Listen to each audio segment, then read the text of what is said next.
What's the meaning of biathlon?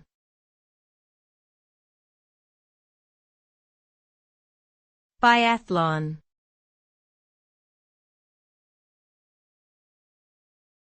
Biathlon.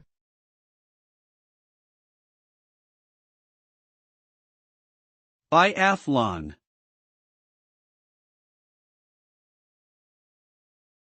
Biathlon.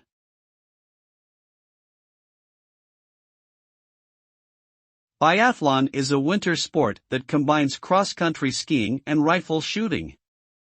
The sport originated in Norway in the 18th century as a means of military training, and it has since evolved into a popular competitive sport. Biathletes race around a course that includes both uphill and downhill sections, stopping at shooting stations along the way to shoot at targets. The physical demands of cross-country skiing are combined with the mental focus required for rifle shooting, making biathlon a demanding and challenging sport. Athletes must maintain their composure and accuracy while their heart rate is elevated from the skiing portion of the race.